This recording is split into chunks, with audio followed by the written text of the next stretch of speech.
வீட்டு வேலை செய்வது போல நடித்து முதியவர் வீட்டில் இருந்து 12 சவரன் தங்க நகையை திருடிச் சென்ற பெண்ணை போலீசார் கேரள எல்லையில் வைத்து கைது செய்தனர். சென்னை தாம்பரம் முடிச்சூர் சாலையில் உள்ள பிள்ளையார் கோயில் தெருவை சேர்ந்தவர் 71 வயதான சுகுமார். இவரது மனைவி உடல்நலக் குறைவால் உயிரிழந்த நிலையில் வீட்டில் தனியாக இருந்த சுகுமார் தன்னை பார்த்து கொள்வதற்காகவும் சமைத்து கொடுக்க ஆட்கள் தேவை என ஆன்லைன் ஆப் மூலம் தேடி வந்துள்ளார். அப்போது திருவள்ளூர் மாவட்டம் மணவாள நகர் பகுதியை சேர்ந்த 50 வயதான லக்ஷ்மி என்பவரை வேலைக்கு வைத்தார். இந்த நிலையில் திடீரென லக்ஷ்மிக்கு உடல்நலக் குறைவு ஏற்பட்டுள்ளது. லக்ஷ்மியை பொத்தேரில் உள்ள தனியார் மருத்துவமனையில் சிகிச்சைக்காக அனுமதித்து 35,000 ரூபாய் வரை செலவு செய்து பத்திரமாக வீட்டுக்கு அழைத்து சென்றுள்ளார். டிசம்பர் 15ஆம் தேதி தனது பிள்ளைகளை பார்க்க வீட்டிற்கு சென்று வருவதாக கூறி சென்றவர் வேலைக்கு வராததால் லக்ஷ்மியின் தொலைபேசி எண்ணிற்கு தொடர்பு கொண்ட போது தொடர்பு கொள்ள முடியவில்லை.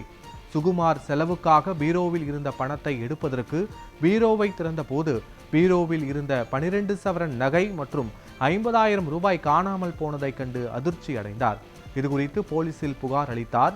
லக்ஷ்மியின் ஆதார் கார்டு வாங்கி வைத்த அடிப்படையில் அவர் வேலைக்கு சேர்த்து இருந்தார். எனவே ஆதார் கார்டை வைத்து தாம்பரம் காவல் நிலையத்தில் புகார் அளித்தார்.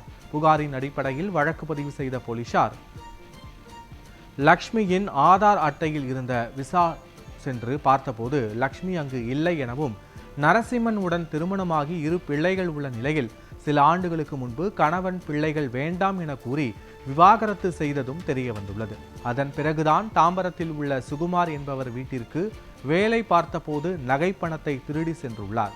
லக்ஷ்மியை தேடி வந்தபோது கேரள எல்லை பகுதியில் ஃபேஸ்புக் மூலம் ட்ரெண்டாட புது நண்பருடன் இருப்பதும் தெரிய வந்தது. அதன் பின்னர் அங்கு சென்ற தாம்பரம் போலீசார் லக்ஷ்மியை கைது செய்து தாம்பரம் காவல் நிலையம் அழைத்து வந்து 12 சவரன் தங்க நகையை பறிமுதல் செய்தனர்.